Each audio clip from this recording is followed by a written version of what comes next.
Hello 7th class.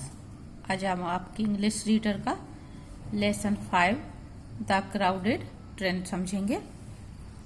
3 question दिए हुए हैं यहाँ पे। पहले, have you ever travelled by train?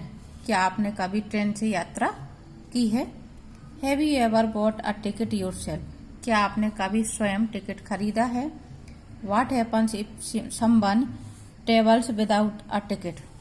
क्या होगा यदि कोई व्यक्ति बिना टिकट के यात्रा करे?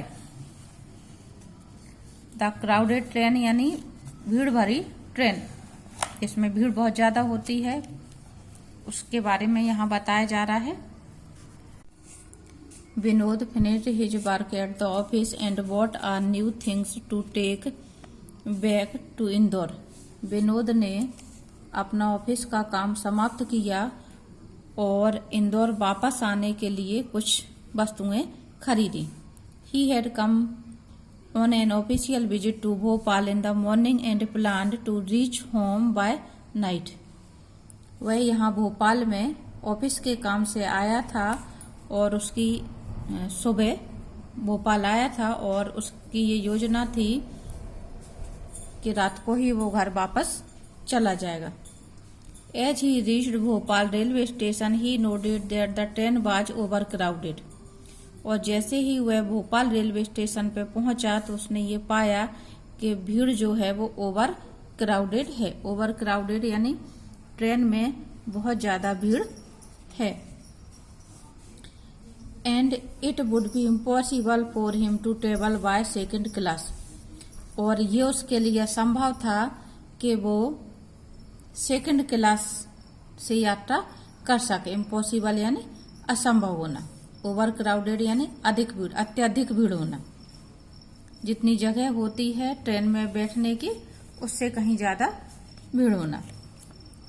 He had no time either to change his travel plan or to buy a new ticket.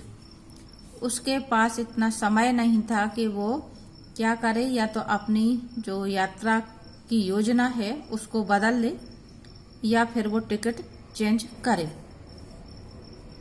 He noted that there were some vacant seats in the AC coaches. उसने ये बात देखी, नोटिस किया, ध्यान दिया कि एसी कोच में कुछ सीटें खाली है। वेकेंट यानी रिक्त होना, कुछ सीटें रिक्त हैं। एसी कोच के बारे में बच्चों यहाँ बताया जा रहा है कि एसी कोच का फुल फॉर्म क्या होता है। ये आपका दिया हुआ है एयर कंडीशन कोचेस, क्योंकि इनका टिकट काफी महंगा रहता है, नॉर्मल इंसान के बस की बात नहीं रहती है, डबल टेबल चलता है इसका टिकट। तो इसलिए ये बात कही जा रही है कि उसने ये ध्यान दिया कि एसी कोच में जगह खाली है। He boarded the train and decided to travel in an AC coach. Boarded यानी चढ़ना। ही बोर्डेड द ट्रेन यानी वह ट्रेन में चढ़ गया या ट्रेन में बैठ गया और ये निश्चय किया, डिसाइडेड यानी निश्चय करना, कि वह एसी कोच में ही सफर करेगा। He intended to pay the difference as soon as the TT arrived. और उसका ये जो इरादा था वो ये था, डिफरेंस यानी अंतर होना, कि वो टीटी कोच जब आएगा तो उस डिफरेंस के लिए पे कर देगा। डिफरेंस के लिए पे कर देगा मतलब ये कि यहाँ पे उसके पास जो टिकट है वो सेकंड क्लास का, क्योंकि उसने सेकंड क्लास का टिकट लिया हुआ है, लेकिन भीड़ इतनी अधिक है कि उसको एसी कोच में बैठना पड़ा।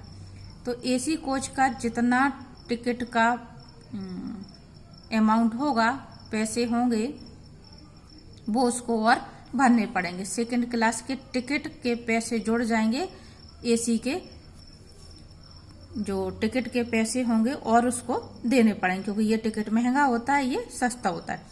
तो जो दोनों के बीच में डिफरेंस होगा तो उसको वो क्या करेगा, टीटी को भर देगा। क्योंकि टिकट चेक करने जब वो आते हैं, टीटी का मतलब होता है travelling ticket examiner, ticket check करते हैं बराबर वो कौन। एसी कोच में खास करके चेकिंग ज्यादा चलती है कि कोई ऐसे ही तो नहीं आकर के बैठ गया है, इस वजह से। तो ये पहले ही डिसाइड कर चुका है कि उसको डिफरेंस देना ही देना है। He got into the coach and sat down on one of the two vacant seats. वह एसी कोच में चढ़ गया और 2 सीटें जो उसको खाली दिख रही थी, रिक्त दिख रही थी, उन दोनों में से एक सीट पर वो क्या हुआ, जाकर के बैठ गया। The other passenger in the coach appeared to be rich businessman. AC coach में जो दूसरे पैसेंजर यानी यात्री, एपियर यानी दिखाई देना, प्रकट रूप में दिखाई देना, यानी देखने में अपन को जो प्रतीत होता है, प्रतीत होना। और रिच बिजनेसमैन यानी धनी व्यापारी। तो उसको ये लग रहा था कि दूसरे जो यात्री बैठे हुए हैं एसी कोच में, वो सबके सब अमीर व्यापारी वगैरह हैं। दे वर वेल ड्रेस्ड, और वे सबके सब ने क्या कर रखा था, बहुत अच्छे कपड़े पहन रखे थे। Just as the train was about to start, a poorly dressed young man with a worn out suitcase jumped in and sat down. जैसे ही ट्रेन चलने को थी प्रारंभ हुई, वैसे ही एक पुअरली ड्रेस्ड यानी बहुत खराब से कपड़े पहने हुए एक युवा फटा टूटा सा सूटकेस, पुराना सा सूटकेस लिए हुए एकदम जंप लगा के यानी कूद करके उस एसी कोच में आ गया और बैठ गया। He looked as if he had no job.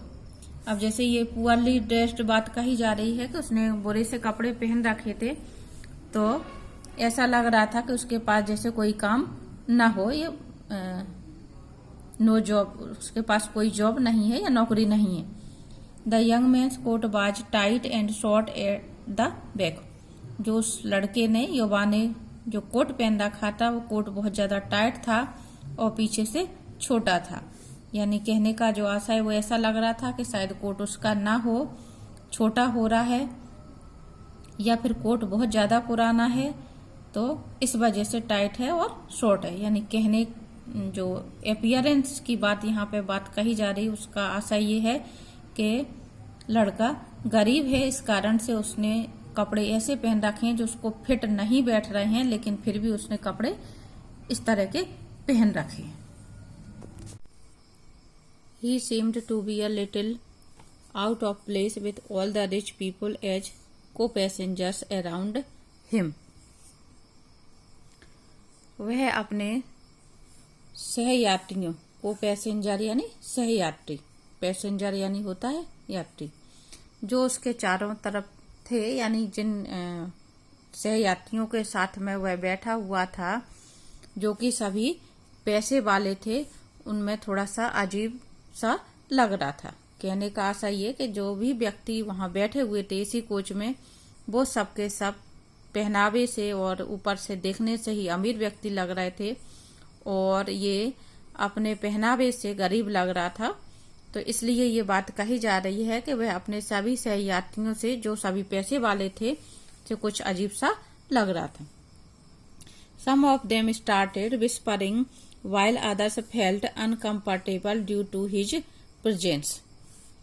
उनमें से कुछ लोगों ने कानाफूसी प्रारंभ कर दी, जबकि कुछ उसकी उपस्थिति से अनकंफर्टेबल महसूस कर रहे थे, यानी कि असुविधाजनक महसूस कर रहे थे। 2 of the passengers stopped reading newspaper. 2 यात्रियों ने न्यूज़पेपर यानी अखबार पढ़ना बंद किया, and looked up and down at the young man and then started reading again. और उस युवक को ऊपर नीचे तक बार बार देखा अच्छे से, और फिर से दोबारा अपना अखबार पढ़ना प्रारंभ कर दिया। Vinod was surprise to see such a man in an AC coach. Vinod भी आश्चर्य में पड़ गया इस प्रकार के युवक को एसी कोच में देख करके। ही recalled how crowded the train was. तभी उसको ध्यान आया कि ट्रेन जो है कितनी ज्यादा ओवर क्राउडेड है, यानी कि ट्रेन में कितनी ज्यादा भीड़ है। But he wondered if the young man would be able to pay the fare for the AC coach. लेकिन वह आश्चर्य में था कि क्या यह युवक एसी कोच का किराया दे पाने में समर्थ होगा। फेयर मीन्स किराया। Vinod thought perhaps the young man expected that no one would come to check the ticket and he would be able to travel even without a ticket. Vinod ने सोचा कि शायद, परहैप्स मीन्स शायद वह व्यक्ति ये आशा कर रहा होगा, एक्सपेक्ट यानी आशा करना, वह व्यक्ति ये आशा कर रहा होगा कि यहाँ पर टिकट चेक करने कोई भी नहीं आएगा और वह आराम से क्या करेगा, बिना टिकट के, विदाउट अ टिकट यानी बिना टिकट के यात्रा कर सकेगा. But just after half an hour the TT appeared. लेकिन आधे घंटे के अंदर ही वहां पर टीटी आ गया, प्रकट हुआ. Vinod held out the ticket and the money to pay the difference. Vinod ने अपना टिकट निकाला और जो उसके डिफरेंस के पैसे थे वो पैसे भी निकाल लिए, क्योंकि विनोद के पास क्या है, एसी का टिकट नहीं है, सेकंड क्लास का टिकट है. पीछे मैं समझा चुकी हूँ कि एसी का जो भी टिकट होगा और सेकंड क्लास जो अंतर होगा वो उसको देना पड़ेगा. The young man sat still. लेकिन वह जो युवक था वो शांत बैठा रहा.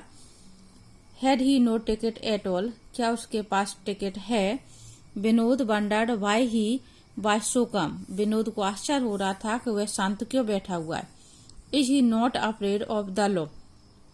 अफ्रेड मीन्स डरना. क्या उसको कानून का डर नहीं है. अफ्रेड मीन डरना और लॉ मीन्स कानून. क्या उसको कानून का डर नहीं है. विल ही पे the penalty for travelling without a ticket. और क्या वह बिना टिकट के जो यात्रा कर रहा है उसकी पेनल्टी भर सकेगा. The TT moved towards him and he showed the ticket very calmly. TT उसकी तरफ मुड़ा और उसने अपना टिकट बड़ी शांति से उसको दिखा दिया. He had a valid ticket for traveling in the AC coach. उसके पास वैलिड यानी वैध टिकट था एसी कोच में यात्रा करने के लिए.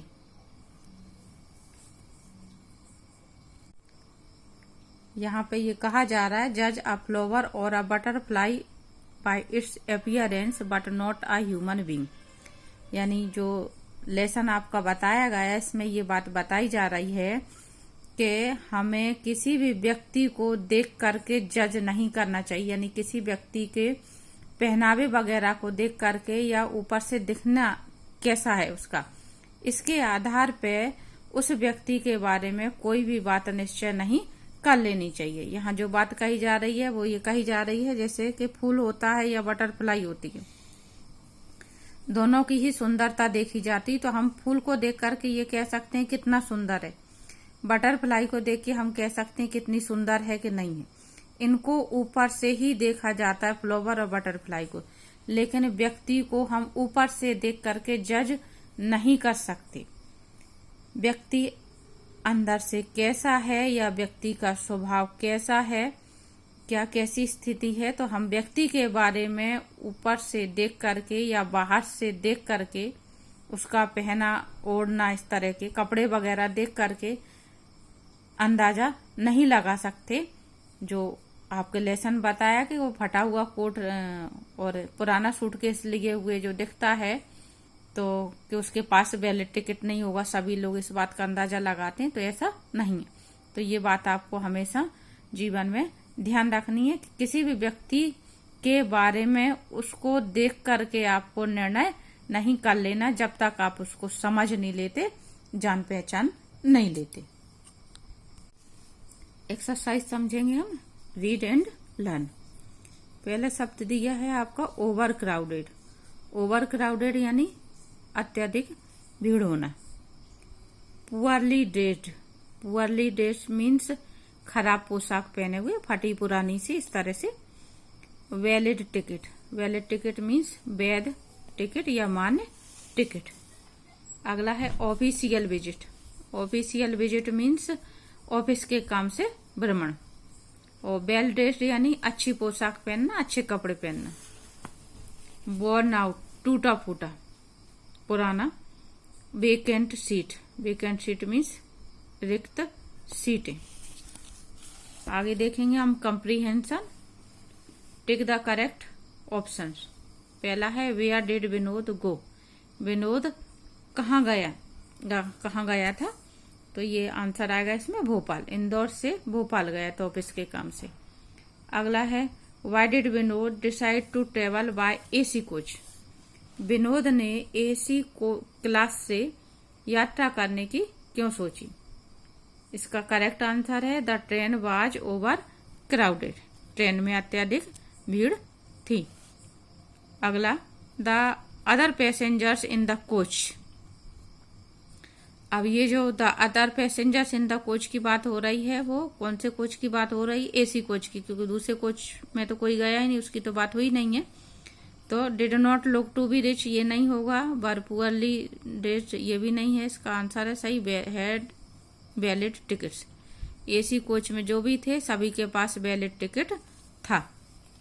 अगला the young man who got in just when the train moved, जब ट्रेन चलनी प्रारंभ हुई तो जो युवक आया उस एसी कोच में वो था, कैसा था, did not seem to have a job, ऐसा लग रहा था कि उसके पास कोई जॉब या नौकरी नहीं है। और अगला why did not have who did not have a valid ticket, किसके पास वैलिड टिकट नहीं था, विनोद, विनोद के पास वैलिड टिकट नहीं था क्योंकि उसके पास सेकंड क्लास का टिकट था और भीड़ अधिक होने के कारण वह एसी कोच में बैठ गया था। अगला क्वेश्चन समझेंगे हम, read the following sentence and arrange them in the order in which they have occurred in the story. यहाँ पे कुछ सेंटेंस दिए हुए हैं, उनको सही क्रम से जमाना है कि वो किस क्रम से स्टोरी में आए हुए हैं। तो ये मैंने नंबर डाल रखे हैं, जैसे पहले दिया है विनोद पेड द डिफरेंस, ये 7 नंबर पे जाना, तो पहले नंबर पे जो आ रहा है वो मैं उस तरीके से बता रही हूँ। जो आपका तीसरे नंबर पे सेंटेंस है Vinod wanted to go back to Indore, इस पे 1 नंबर डाला हुआ मैंने, ये पहले नंबर पे आएगा। और 6वें नंबर का वो आएगा दूसरे पे, 5वें नंबर का सेंटेंस आएगा तीसरे नंबर पे, 7वें नंबर का आएगा सेंटेंस चौथे नंबर पे, और दूसरा आएगा 5वें नंबर पे ऑल द पैसेंजर्स, 6वें नंबर पे द टीटी अपीयर्ड, और 7वें नंबर पे विनोद पेड द डिफरेंस। तो ये सेंटेंस आपके हो जाएंगे। सबसे पहले ये वाला, Vinod wanted to go back to Indore, he was surprised to see an unusually large crowd on the platform, he noticed some seats were vacant in the AC coach, as the train moved a poorly dressed young man with a worn out suitcase jumped into the coach, or all the passengers were surprised to see such a man in the AC coach, the TT appeared, Vinod paid the difference। इस तरह से सही क्रम में sentence आपके जम जाएंगे। आगे देख लेते हैं fill in the blanks word power में। यहाँ पे आपके शब्द दिए हुए हैं, वही worn out, well dressed, poorly dressed, जो आपके रीड एंड लर्न में दिए हुए थे। देखें पहला sentence, he is a person, यहाँ पे आएगा पुअरली ड्रेस्ड पर्सन, तो he is a poorly dressed person होगा। दूसरा,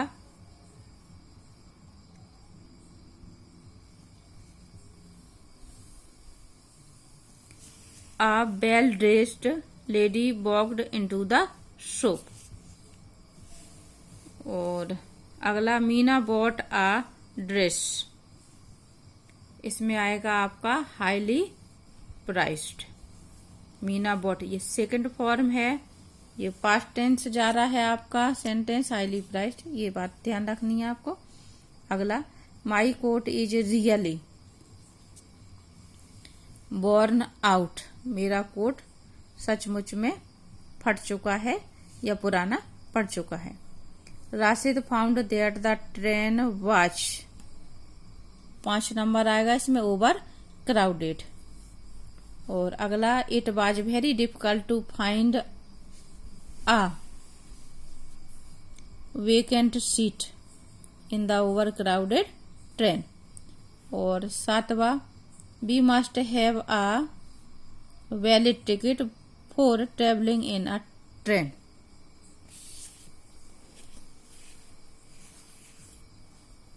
अगला आपका एनसर्कल द ओड।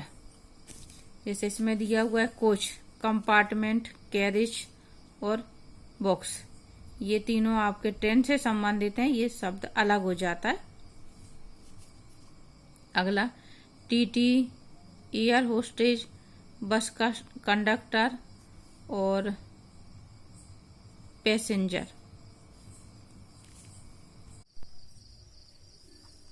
आगे वर्ड पावर समझ लेते हैं।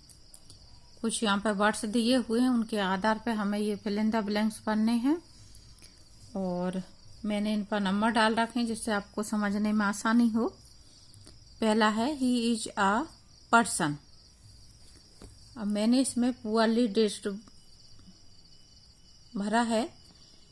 इसमें पहला और दूसरा दोनों हम किसी में भी भर सकते हैं, क्योंकि सेंटेंस में ऐसा कुछ भी नहीं। हम कह सकते हैं he is a poorly dressed person, यानी वह खराब कपड़े पहने हुए व्यक्ति है, यानी उस व्यक्ति के कपड़े कैसे खराब हैं। या फिर हम कह सकते हैं वेल ड्रेस्ड।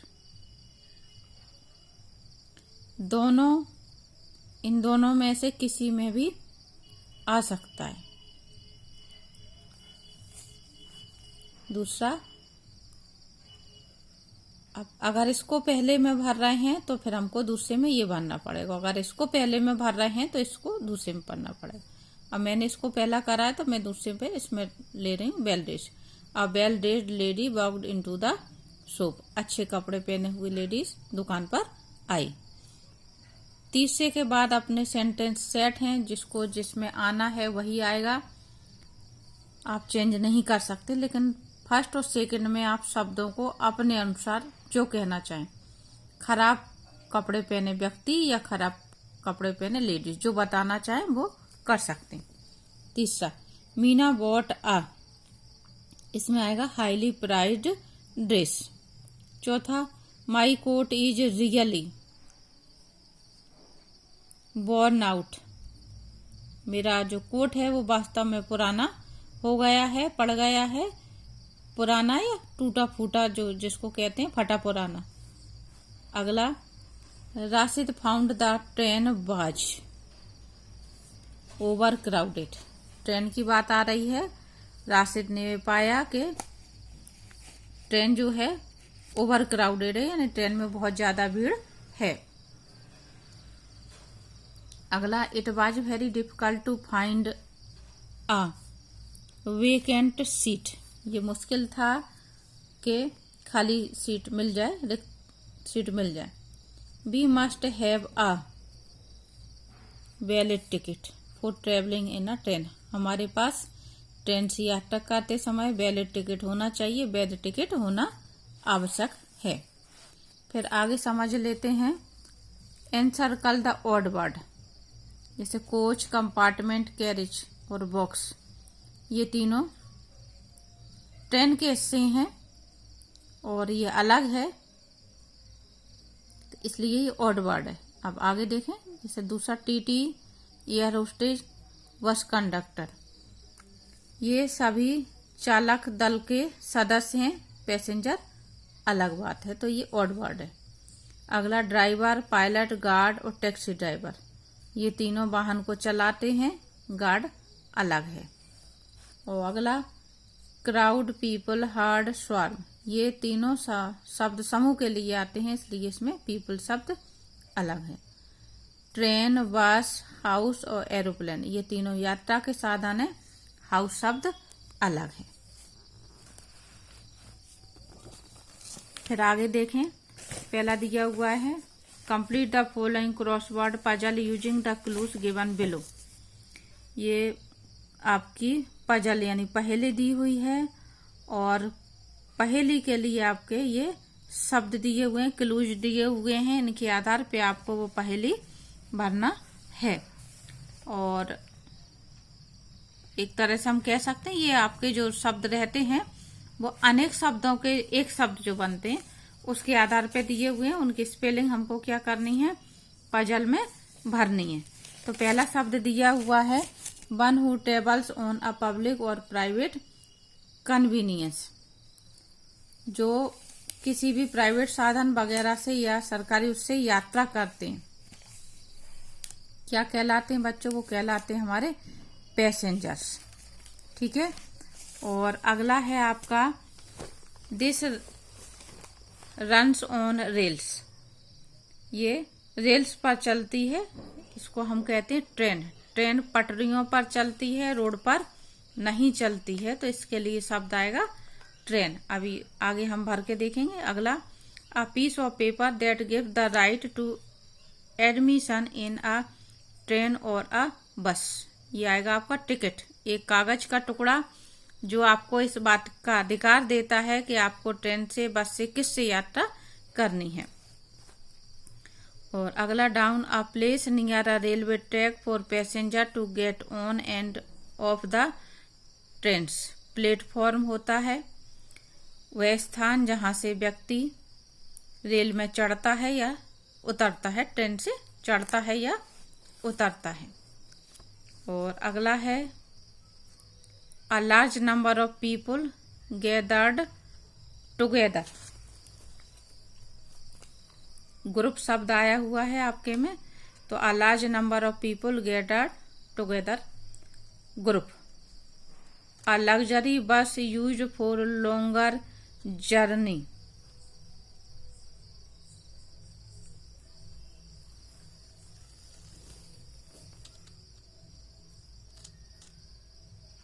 कोच आएगा आपके लिए इसमें। कोच शब्द पीछे क्योंकि पजल में आपके वही शब्द सही बैठ रहा है, तो इसमें आएगा आपका कोच। और अगला structure across a river road ETC, इसमें आएगा आपका ब्रिज। और अगला है suitcase or other bags for carrying a travellers belongings,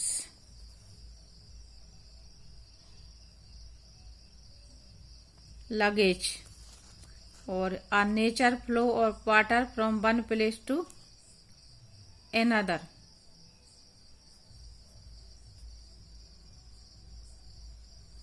river.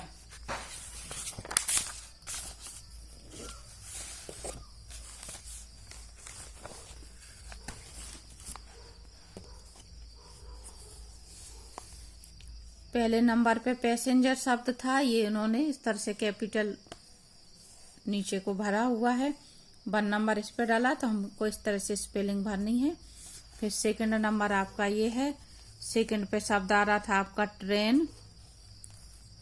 और थर्ड पे आपका आ रहा था टिकट। फोर्थ पे आ रहा था आपका प्लेटफॉर्म। फिफ्थ पे आ रहा था आपका ग्रुप। और 6 पे है आपका कोच। 7 है आपका ब्रिज। 8 है आपका लगेज। 9 है आपका रिवर, नीचे की साइड को इस तरह से नीचे को 9 नंबर रिवर। और ये 10 नंबर है आपका एयरपोर्ट।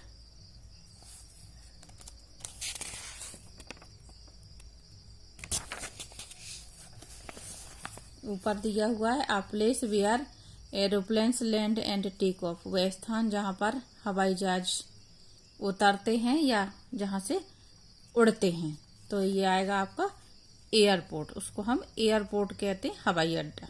ठीक है बच्चों, तो ये आपकी पजल इस तरह से कंप्लीट हो जाएगी। इस तरह से आपको स्पेलिंग भर लेना है, मैंने बता दी है आपको। आगे आपकी दी है ग्रामर इन यूज। ग्रामर समझ लेते हैं थोड़ी सी।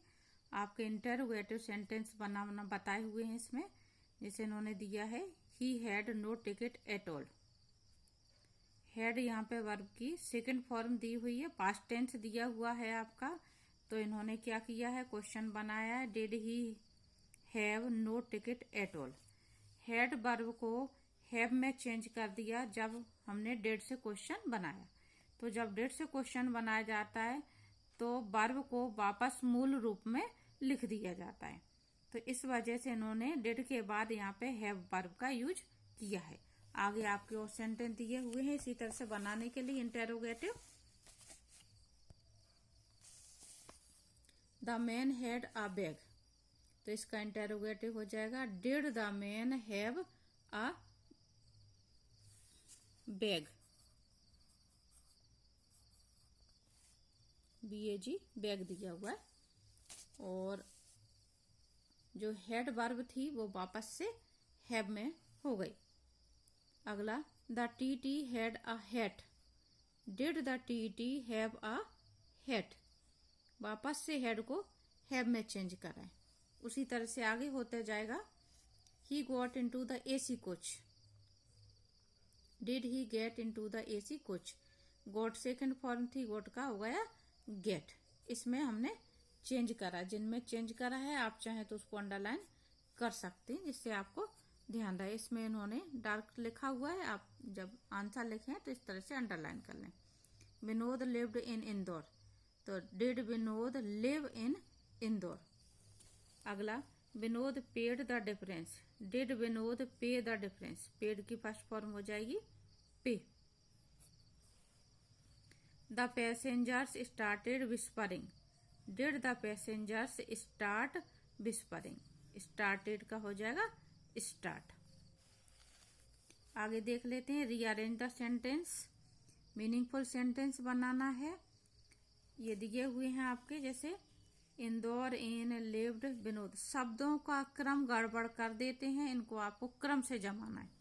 क्रम से जमाना यानी जैसे सेंटेंस जब बनते हैं तो सबसे पहले सब्जेक्ट आता है, फिर वर्ब आती है अगर पास्ट इंडेफिनिट और पास्ट प्रेजेंट इंडेफिनिट का सेंटेंस है तो, नहीं तो सब्जेक्ट के बाद हेल्पिंग वर्ब आएगी, फिर मेन वर्ब आएगी। तो एक सेंटेंस का जो क्रम रहता है, स्ट्रक्चर रहता है, उस आधार पे जमाने रहते हैं। तो मैंने यहाँ पे सेंटेंस का जो भी क्रम दिया हुआ है उसके नंबर डाल दिए। जैसे सबसे पहले ये विनोद आएगा, फिर वर्ब की सेकंड फॉर्म लिव्ड, प्रपोजिशन इन, और फिर इंदौर। तो सेंटेंस आपका बन जाएगा इस तरह से, विनोद लिव्ड इन इंदौर।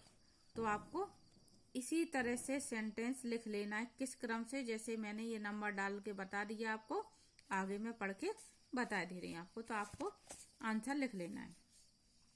दिया है travelled he AC coach in full stop N, सबसे पहले आएगा ही, नंबर 1 डाला है मैंने इसलिए, ही ट्रेवल्ड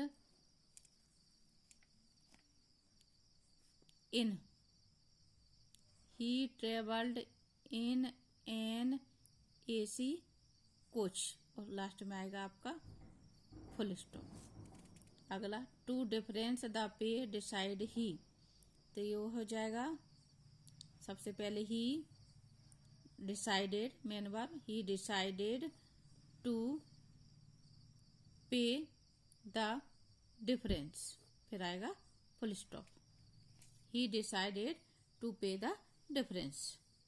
अगला, young man the dressed was poorly, the young man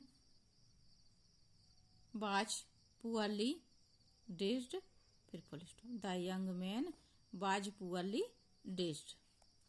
अगला, Vinod the in kept his hand money ready, तो ये आएगा सबसे पहले Vinod kept the money ready in his hand, फिर full stop, Vinod kept the money ready in his hand.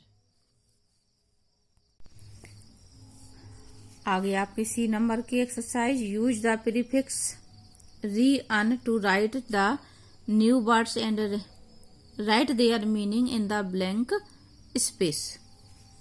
हमें prefix RE re और UN अन, इनका प्रयोग करना है। और इनका प्रयोग करने का मतलब, प्रीफिक्स बच्चों कहते हैं हम उपसर्ग को, जो हिंदी में हम उपसर्ग लगाते हैं। उपसर्ग मतलब ऐसे शब्द जो शब्द के आगे लगाए जाते हैं। राइट शब्द के आगे हम री लगा रहे हैं तो शब्द होगा री राइट। तो री और अन शब्द लगाना है और उनका मीनिंग क्या चेंज हो जाता है, वो हमको यहाँ पे फिल इन द ब्लैंक्स में लिखना है। तो एक उन्होंने करके बताया है, उसी तरह से बाकी के हो जाएंगे। मैं आपको पढ़ के बता रही हूँ टोटल। जैसे री लगाया राइट में तो शब्द हो गया री राइट। इसका मीनिंग जो निकला वो निकला राइट अगेन, फिर से लिखना, दोबारा लिखना। उसी तरह से शब्द होता है री टोटल, तो यहाँ हम लिखेंगे री टोटल। री टोटल का मतलब टोटल अगेन। अगला हो जाएगा रीटेल, रीटेल यानी टेल अगेन, दोबारा कहना। रीडायल, तो यहाँ पे हो जाएगा डायल अगेन। इस तरह से आपको करते चलना है। फिर अन लगा है, अनहैप्पी शब्द हो गया। अनहैप्पी का मीनिंग होता है नॉट हैप्पी। अनऑफिशियल यहाँ लिख लेंगे, इसका मीनिंग हुआ नॉट ऑफिशियल। अनकंफर्टेबल यहाँ लिखेंगे और इसका मीनिंग हुआ नॉट कंफर्टेबल। अनएक्सपेक्टेड यहाँ लिखना है, मीनिंग हुआ नॉट एक्सपेक्टेड।